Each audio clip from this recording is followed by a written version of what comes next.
অবশেষে গন্তব্যে পৌঁছালো কাঞ্চনজঙ্ঘা এক্সপ্রেস। দুর্ঘটনা কবলিত কাঞ্চনজঙ্ঘা এক্সপ্রেস যাত্রী নিয়ে শিয়ালদা স্টেশনে এসে পৌঁছালো রাত 3:17 নাগাদ।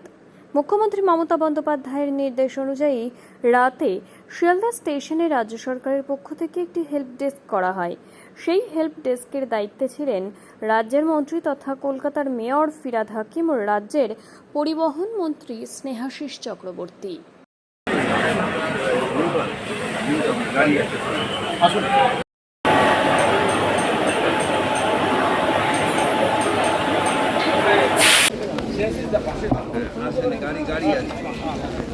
আছে ব্যবস্থা আছে সব তাড়াতাড়ি যাতে বাড়ি পৌঁছে তার ব্যবস্থা।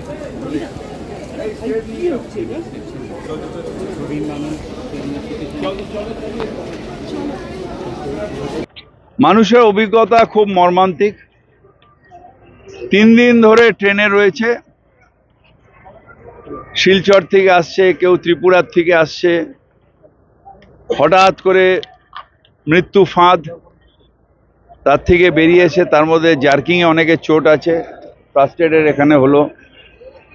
প্রাথমিক চিকিৎসা হয়ে তারা বাসে উঠলো, গন্তব্যস্থলে যাবে। আমাদের যেটুকু করার মমতা ব্যানার্জির নির্দেশে আমরা করছি, কিন্তু ভারতীয় রেলের কি হবে সেটা একটা বড় প্রশ্ন চিহ্নের মুখে আছে। যাই হোক, আমাদের কাজ আমরা করছি। আমরা প্রাণ হাতে নিয়ে রেলে চড়ব। ভগবানের কৃপায় যদি ফিরে বাড়িতে আসতে পারি আসবো, আর না হলে রেলের মৃত্যু হবে। যাত্রীরা অনেকে বলছেন যে ট্রেনটাকে তারা নিরাপদ মনে করছেন না।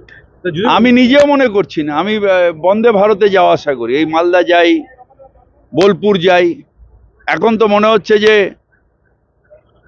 বাড়িতে আরেকটু ইন্স্যুরেন্স বাড়িয়ে দিয়ে যেতে হবে, যে ফিরবো কি না কোনো ঠিক নেই।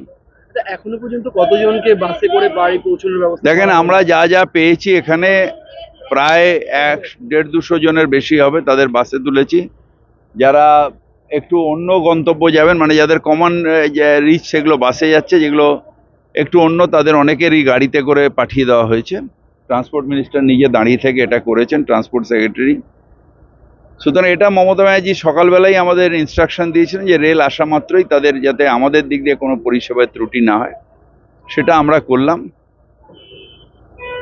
এনাদের ব্যাপার ভগবানই জানেন।